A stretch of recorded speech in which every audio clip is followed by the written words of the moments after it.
السلام عليكم ورحمة الله وبركاته. نحمده ونصلي على رسوله الكريم. اما بعد، بسم الله الرحمن الرحیم. ما ډېر زیات ګران معزز مسلمانانو، زمونږ د درس چې نننۍ کومه موضوع ده نو هغه په مونځ کې سنت دی چې نبی مهربان صلی الله علیه و آله وسلم د فرضونو او د واجبونو علاوه په مونځ کې کم اعمال کړي دي نو هغې ته سنت وایي، او په سنتو باندې انسان ته اجر ملاویږي چې انسان کله یو سنت عمل وکړي نو د ده د فرضو د واجبونو علاوه چې کم نیک اعمال دي په هغې کې الله تبارک وتعالی زیاتې نیکۍ ورکوي.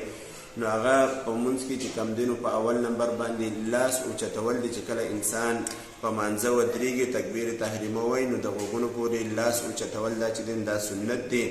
په دویم نمبر باندې ښی لاس ایښودل دي په ګس لاس باندې د پاسه په نامه چې کله انسان ودرېږي په نامه لاس ایږدي نو ګس لاس به لاندې کړي او ښی لاس به د پاسه کړي، دا هم سنت دی. په دریم نمبر باندې ثنا ویل دي چې کله انسان په مونځ ودرېږي او په مونځ کې په اوله رکعت باندې دی څنګه ودرېږي نو په اوله رکعت کې ثنا ویل چې دی دا سنت دی.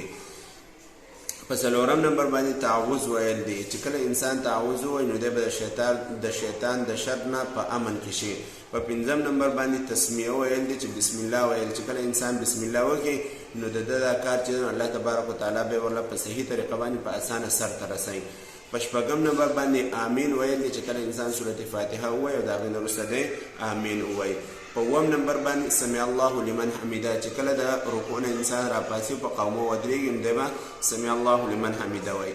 په اتم نمبر باندې ربنا لك الحمد قومه کې چې کله دی ودرېږي نو دی به ربنا لك الحمد د الله تبارک وتعالی حمد بیان کړي. په نهم نمبر باندې تسبیحات ویل دي په رکوع کې چې په رکوع کې مونږ کم تسبیحات وایو. سلطان په لسم نمبر باندې په سجده کې هم تسبیحات دي چې مونږ په سجده کې کم سبحان ربی الاعلی وایو. بیا په 11 نمبر باندې په اوله قاعده کې تشهد ویل چې مونږ کله په قاعده باندې کینو التحیات لله والصلوات دا ویل چې دا په اوله قاعده کې سنت دی.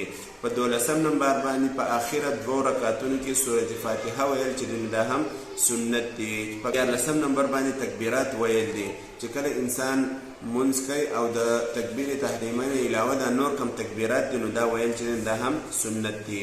14 نمبر باندې سلام ویل دي چې کله انسان نه مونږ نه فارغېږي دی السلام علیکم ورحمت الله.